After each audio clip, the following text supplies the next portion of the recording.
తెలంగాణ రాష్ట్రంలో మరొక కొత్త పార్టీకి ఆవిష్కరణ జరగబోతా ఉంది. ఆ పార్టీ పెట్టబోయేటువంటి వ్యక్తి మాజీ ముఖ్యమంత్రి కేసీఆర్ తనయురాలైనటువంటి కవిత. తెలంగాణ ప్రజా జాగృతి పేరు మీద పార్టీ పెడతారంటూ ఇప్పటికే చర్చ ఊపందుకుంది. ఈ నెల 25న ఏప్రిల్ 25వ తేదీన ఆ పార్టీని ప్రకటించబోతా ఉన్నారు. మొత్తం మీద ఆ పార్టీ ప్రకటించే కంటే ముందు కవిత గురించి కొంచెం మాట్లాడుకోవాలి. కవిత గత 8 నెలల కాలంలో ప్రజలకు చెప్పినటువంటి సారీల లెక్క ఎట్లా ఉంది? కవిత ప్రజలకు ఏ విషయాలలో సారీలు చెప్తా వస్తూ ఉంది? తండ్రి చేసినటువంటి తప్పులను ఎత్తి చూపుతూనే ప్రజలకు సారీలు చెప్తున్నటువంటి కవిత గురించి తొలి వెలుగు మీకు పూర్తిగా చూపించేటువంటి విషయంలో భాగంగా ఈ వీడియోని అయితే తీసుకురావడం జరిగింది.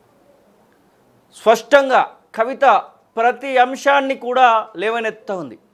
ఆ అంశాన్ని లేవనెత్తి సైలెంట్గా ఉండకుండా గతంలో నేను ప్రభుత్వంలో ఉన్నాను కాబట్టి, ఆ ప్రభుత్వంలో ఏం పని చేయలేకపోయాను కాబట్టి, ప్రజలకు అన్యాయం చేయడంలో నేను కూడా బాధ్యతగా ఉన్నాను కాబట్టి దానిలో ఖచ్చితంగా ఈ తప్పులో నా బాధ్యత కూడా ఉందంటూ క్షమాపణ చెప్తా వస్తూ ఉంది. తండ్రి చేసినటువంటి తప్పులకు క్షమాపణలు చెప్తున్నటువంటి కవితను మనం చూస్తూ ఉన్నాం. మచ్చుకు మీకు కొన్ని చెప్పేటువంటి ప్రయత్నం చేస్తాను. అక్టోబర్ 25, 2025న కవిత స్పష్టంగా అమరవీరులకు అలాగే తెలంగాణ ఉద్యమకారులకు సంబంధించినటువంటి విషయంలో సారీ చెప్పినటువంటి సందర్భాన్ని చూస్తూ ఉన్నాం. ఒకసారి ఆ వీడియో మీకు చూపించేటువంటి ప్రయత్నం చేస్తాను. ఆ తర్వాత ఇంకెక్కడెక్కడ సారీ చెప్పిందో పూర్తి స్థాయి డీటెయిల్స్లోకి వెళ్దాం. సాధించుకుందాం. జై తెలంగాణ. మళ్ళీ ఒక్కసారి అమరవీరుల కుటుంబాలకు, ఉద్యమకారులకు తెలంగాణ జాగృతి తరఫున, నా తరఫున మళ్ళీ ఒకసారి క్షమాపణ చెప్తున్నాను. కానీ మళ్ళీ పిడికిలెత్తి బిగించి సర్కార్ మీద జంగు సైరన్ ఊదాల్సినటువంటి సమయం ఆసన్నమైంది. కలిసి రండి, కలిసి కొట్లాడదాం, సామాజిక తెలంగాణ సాధించుకుందాం. జై తెలంగాణ. కవిత చెప్తున్నటువంటి మాటలు మనం చూసాం. తను అక్టోబర్ 25వ తేదీన అమరవీరుల స్తూపం దగ్గర ఉద్యమకారులకు, తెలంగాణ అమరవీరులకు బీఆర్ఎస్ పార్టీ, అప్పటి టీఆర్ఎస్ పార్టీ అన్యాయం చేసిందని చెప్తున్నటువంటి సందర్భాన్ని మనం చూస్తూ ఉన్నాం.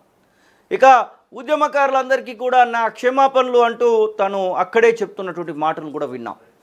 మరొక అడుగు ముందుకేసి కవిత ఎక్కడికి వెళ్ళినా ఆయా బాధితులకు సంబంధించి మాట్లాడుతూనే అక్కడ ఆ బాధితులు కావడానికి గల కారణం బీఆర్ఎస్ పార్టీ అని ఎత్తు చూపుతూనే తన తండ్రి తప్పు చేశాడనే మాటను చెప్తూనే మరొక అడుగు ముందుకేసి క్షమాపణలు మళ్ళీ చెప్తున్నటువంటి సందర్భాన్ని చూస్తూ ఉన్నాం.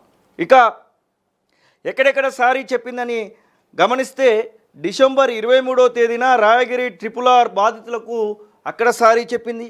మరొక వైపు డిసెంబర్లో బీసీ ధర్నాలో వెనుకబడినటువంటి వర్గాలకు రిజర్వేషన్లు తగ్గించాము అనేటువంటి మాటను ఒప్పుకుంటూ అక్కడొక సారీ చెప్పింది. ముఖ్యంగా బీసీలకు సంబంధించినటువంటి విషయంలో కవిత మొదటి నుంచి బీఆర్ఎస్ పార్టీ నుంచి బయటకు వచ్చిన తర్వాత బీసీ ఉద్యమాన్ని లేవనెత్తినటువంటి సందర్భాన్ని కూడా మనం చూస్తూ ఉన్నాం.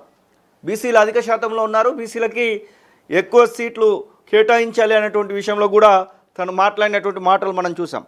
మరొక మారు నిన్నగాక మొన్న జరిగినటువంటి మార్చి 29వ తేదీన జరిగిన అవుట్సోర్సింగ్ ఉద్యోగులకు కూడా ఆ ధర్నా చౌక్ వేదికగా కవిత మరొక మారు సారీ చెప్పింది. కవిత అవుట్సోర్సింగ్ ఉద్యోగులకు సంబంధించి సారీ చెప్పినటువంటి వీడియోని ఒకసారి చూద్దాం. మరికొన్ని మారలేదు. మీ జీవితాల్లో ఆ మార్పు ఆనాడు తేలేకపోయినందుకు మీ చెల్లిగా, మీ సోదరిగా శిరస్సు వంచి నన్ను క్షమించాలని చెప్పి నేను కోరుతా ఉన్నాను.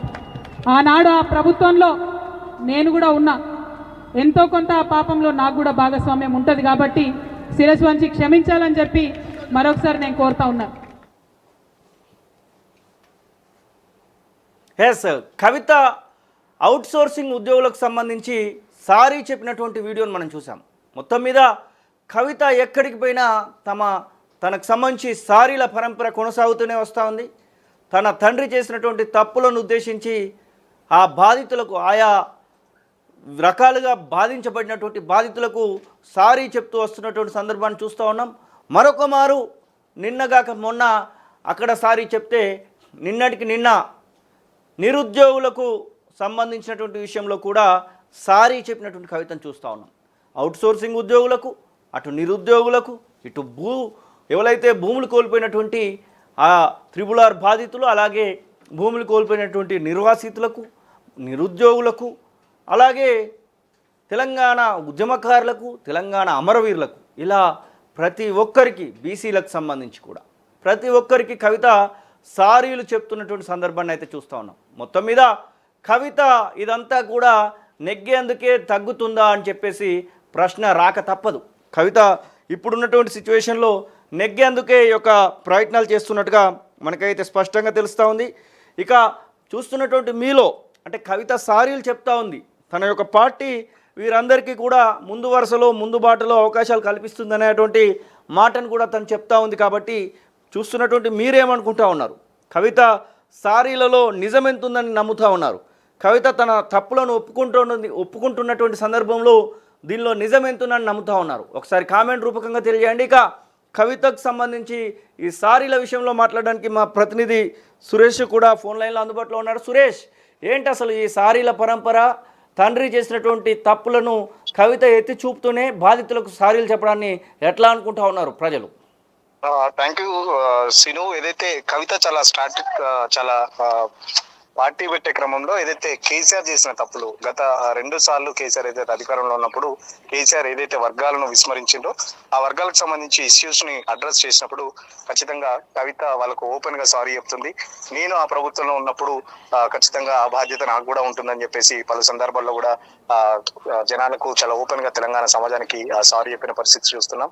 సో దాంట్లో భాగంగానే ప్రతి ప్రెస్ మీట్ లో తెలంగాణ ప్రజల అజెండాగానే ముందుకెళ్తున్న ఆ కవిత ఏదైతే ఆ ప్రజలకు సంబంధించి ఇచ్చిన ఇష్యూస్ వచ్చినప్పుడు ఖచ్చితంగా చాలా ఓపెన్ గా కూడా తను సారీ చెప్తుంది. ఏదైతే ఈ నెల ఏప్రిల్ 25 తారీఖు పార్టీ పెట్టే క్రమంలో తెలంగాణ ప్రజలకి దగ్గర కావడానికి కవిత చాలా వ్యూహాత్మకంగా వ్యవహరిస్తుందని చెప్పేసి కూడా పొలిటికల్ వర్గాల్లో ఒక చర్చ అయితే నడుస్తుంది. దానికి సంబంధించి ఏదైతే కేసీఆర్ అమరవీరులు కానీ ఉద్యమకారులను పట్టించుకోలేదు, చాలా వరకు ఉద్యమకారులని దగ్గరికి తీయలేదన్న ఒక ప్రచారం అయితే జరిగింది. దాంట్లో వాస్తవానికి సంబంధించి ఉద్యమకారులని అడ్రస్ చేసేటప్పుడు కూడా ఉద్యమకారుని ముందు పెట్టుకొని కూడా పెద్ద ఎత్తున ఆర్టీసీ కళ్యాణ మండపంలో ఉద్యమకారులకు సంబంధించి పెద్ద ఎత్తున మీటింగ్ కూడా అడ్రస్ చేసినప్పుడు కూడా నేను ఆ ఉద్యమకారులకు సంబంధించి అన్యాయం జరిగింది మా ప్రభుత్వంలో. సో అప్పుడు ఆ ప్రభుత్వంలో నేను ఎంపీగా ఎమ్మెల్సీగా ఉన్నాను కాబట్టి ఆ తప్పులో నాకు కూడా బాధ్యత ఉంటుంది కాబట్టి నేను ఉద్యమకారులకు సారీ చెప్తున్నాను. ఒకసారి సారీ చెప్పింది. మరో పక్కన ఇటు మొన్న ఏదైతే అవుట్ సోర్సింగ్ ఉద్యోగస్తులకు సంబంధించి కూడా దాదాపు రాష్ట్ర వ్యాప్తంగా 5 లక్షల మంది అవుట్ సోర్సింగ్ ఉద్యోగస్తులు ఉంటారు. దాదాపు అవుట్ సోర్సింగ్ ఉద్యోగస్తులు గతంలో కేసీఆర్ గవర్నమెంట్ లోకి రాకముందు తెలంగాణ ఉద్యమంలో కూడా చాలా పెద్ద ఎత్తున హామీ ఇవ్వడం జరిగింది. తెలంగాణ వస్తే ఎటువంటి అవుట్ సోర్సింగ్ ఉద్యోగం ఉండదు, కాంట్రాక్ట్ ఉద్యోగి ఉండడం చెప్పేసి కేసీఆర్ కూడా పలు సందర్భాల్లో చెప్పాడు. సో అది కూడా కాలేదు కాబట్టి ఖచ్చితంగా అవుట్ సోర్సింగ్ ఉద్యోగస్తులకు కూడా నేను సారీ చెప్తున్నానని చెప్పేసి సారీ చెప్పింది. మరో పక్కన రాయగిరి RRR కి సంబంధించి బాధితులకు కూడా ఏదైతే అన్యాయం జరిగినప్పుడు కూడా తను చాలా ఓపెన్ గా సారీ చెప్పిన పరిస్థితి. మరో పక్కన ఈ నిరుద్యోగులకు సంబంధించి అంశం కూడా ఏదైతే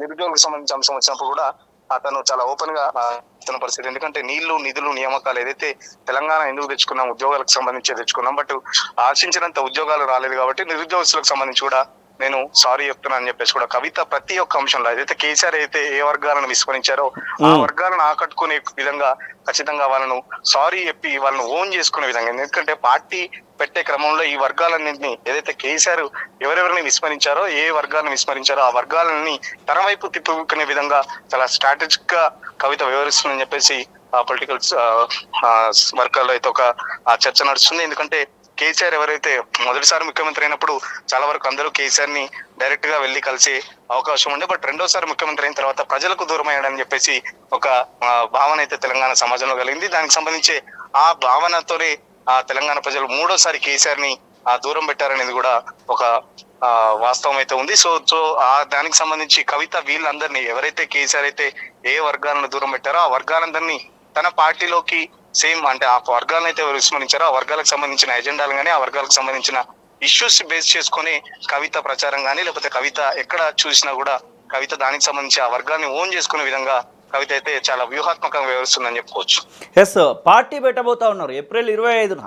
ఈ వర్గాలకు సంబంధించినటువంటి వారిని ఆ పార్టీలో ముందు వరుసలో ఉంచుతానని ఇప్పటికే ప్రకటించినటువంటి పరిస్థితి. ఏదైనా ఉద్యమకారులకు సంబంధించి ఆ పార్టీలో జైనింగ్స్ ఉండబోతున్నాయా? ఏప్రిల్ 25న ఏం చోటు చేసుకోబోతుందంటే సమాధానం ఉందా? డెఫినెట్ గా సిను మీరు అన్నట్టు ఏదైతే ఇప్పుడు వాస్తవానికి కొత్త పార్టీ స్టార్ట్ అయినప్పుడు చాలా వరకు కూడా వివిధ పార్టీలో నుంచి సెకండ్ క్యాడర్ కానీ థర్డ్ క్యాడర్ కానీ లేకపోతే ఎమ్మెల్యే ఆస్పిరెంట్స్ ఇట్లా కార్పొరేషన్ మాజీ చైర్మన్ వీళ్ళందరూ వస్తారు. బట్ వీళ్ళందరూ నేను ఎవరిని చేసుకోను, నేను కేవలం ఎవరైతే వర్గాలు విస్మరించారో ఏ వర్గాలకి ఇప్పుడు ఖచ్చితంగా రాజకీయంగా బీసీలకు సంబంధించి కూడా పెద్ద ఎత్తున బీసీలో కూడా కేసీఆర్ దూరమే అని చెప్పేసి ఏదైతే 42% సంబంధించి కూడా కవిత చాలా పెద్ద ఎత్తున మొదటి నుంచి బీసీల పక్షాన కొట్లాట స్టార్ట్ చేసింది. సో బీసీలను కూడా దగ్గర చేసుకునే ప్రయత్నాలు కూడా చేసింది. బీసీలు కూడా ప్లస్ ఇటు ఉద్యమకారులు ఏదైతే ఉద్యమకారులు కూడా చాలా వరకు కేసీఆర్ ఇచ్చిన హామీలకు సంబంధించి ఇప్పుడు ఇటు రేవంత్ రెడ్డి ఇచ్చిన హామీలకు సంబంధించి కూడా ఉద్యమకారులు పెద్ద ఎత్తున బగ్గుమంటున్న పరిస్థితి. సో ఉద్యమకారులు కానీ లేకపోతే ముఖ్యంగా విద్యార్థులు, మహిళలు, యువతను ఆకట్టుకునే విధంగా వాళ్ళకి సంబంధించి ఎజెండాను కూడా రూపొందించే కార్యక్రమంలో ఉన్నారు. ఇప్పటికే చాలా వరకు కమిటీలు కూడా దానికి సంబంధించి పనిచేస్తున్నాయని చెప్పేసి కూడా చెప్తున్న పరిస్థితి. మరో పక్కన పార్టీ పెట్టే క్రమంలో కూడా దేశవ్యాప్తంగా తనకున్న ఎవరైతే నేషనల్ పార్టీ లీడర్స్ ఉన్నారో వాళ్ళందరినీ కూడా ఒకసారి వెళ్ళి కలిసే ప్రయత్నం చేస్తారు. మరో పక్కన పత్రికా యాజమాన్యాలు కానీ టీవీ యాజమాన్యాలకు సంబంధించి కూడా ప్రతి ఒక్కరిని కలిసి తన పార్టీకి సపోర్ట్ ఉండే విధంగా కూడా అందరినీ కలిసారని చెప్పేసి కవిత చెప్తూ వస్తుంది. Thank you Suresh, thank you so much. ఇది కవిత సారీలు చెప్తా ఉంది. తండ్రి చేసినటువంటి తప్పులకు తాను సారీలు చెప్తున్నటువంటి సందర్భాన్ని మనం చూస్తూ ఉన్నాం. మొత్తం మీద కవిత సారీలను మీరు నమ్ముతున్నారా? కవిత వెంట తెలంగాణ సమాజం ఉంటుందా? కవిత తన స్టెప్స్ను ప్రజల కోసం ముందుకు తీసుకెళ్తుందా? ప్రభుత్వం పైన కొట్లాడే శక్తిని ఇంకా పుణుకుపుచ్చుకుంటుందా? ఏప్రిల్ 25న పెట్టబోయేటువంటి పార్టీ మరి పురుడు పోసుకొని ఇక్కడ అధికారంలోకి వచ్చే విధంగా, ఇక్కడ ఎంతో కొంత ప్రభావం చూపే విధంగా ముందుకు పోతుందా? ఈ ప్రశ్నలన్నిటికీ సమాధానం కొద్ది కాలం వెయిట్ చేయాల్సిందే. అసలైన తొలి వెలుగు. ఫాలో వాట్సాప్ @తొలి వెలుగు official.